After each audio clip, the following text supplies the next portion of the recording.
how important do you think it is for like a young athlete to have a father present in his development? I think a parent.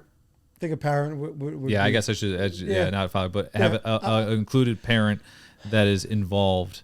I think it's important. Yeah. I can speak from my upbringing. Like having a parent who has interests that you have makes the bonding experience so much harder, so much easier, I should say. It's not forced. Like you can go out and shoot hoops, or you can go out and take ground balls, or just hit off the tee for a half hour, and you just bonded. Right. I think they don't have to teach you anything, but if I'm taking 50 swings off the tee and we're talking about the day, and hey, the goal is to hit the ball off the back of the cage or field 10 in a row, like you're fine tuning your skills with maybe not focusing on your glove positioning, or your glove presentation. Just catch 10 in a row and see if you can do it. Yeah. And if you can catch 10 in a row, you're going to have great hand-eye coordination. And then as you start to figure out how things work and how you get more mechanical. But back to the original question, I think it's important. Yeah. Somebody within the household that you can share interests with. Yeah, absolutely. Yeah, I thought about this. I mean, again, I could be totally off. It's just more of a thought. But, I know, in the last 50 years, like families, there's like a stat that's like it's families with absent fathers, or families that don't have fathers living in the home is more than doubled in the last 50 years.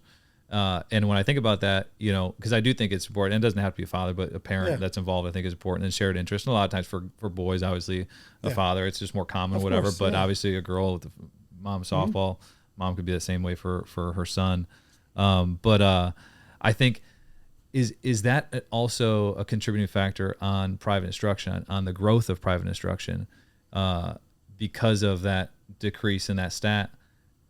Where maybe private instruction could fill some of that void, right? Yeah. Like I know in when I used to do lessons a lot, like there was this one family that would bring their boy in. The mom was the sweetest lady, and just a single mother, and she had these really young boys. And actually, her boy was the youngest lesson I ever gave. He was 4 years old. Wow. And I remember her bringing him in, and I said, he's too young for a lesson. Like we're not gonna cover anything in this lesson. And I remember it was like it broke my heart. But she goes, Dave, honestly, his dad's not involved, and I know nothing, and I can't even play catch with him. So like, I'm just bringing him here so you could play with him for a half hour. Yeah. And just to be like, basically for a half hour, I want you just to play catch with him, encourage him, get him some excitement about the game of baseball. And I was like, man, like that's heavy. Yeah. Like, you know what I mean? But I wonder how often that happens. But so then it got me thinking, I was like, I wonder if private instruction can sometimes fill, some a void like that. I think maybe that's why it grew.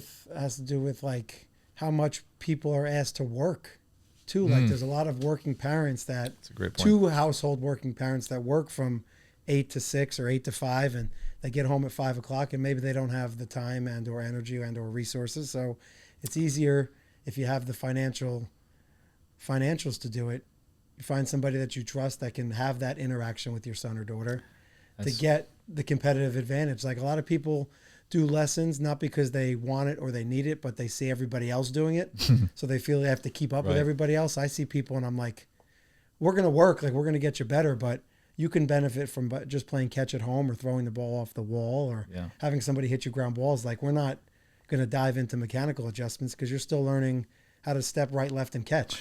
Like basic athletic fundamental skills that aren't necessarily need to be taught. They just need to be done over and over and over again. Yeah. Just roll me 50 ground balls, mom or dad, and let me run at them like a crazy person and try to see if I can control myself. Yeah.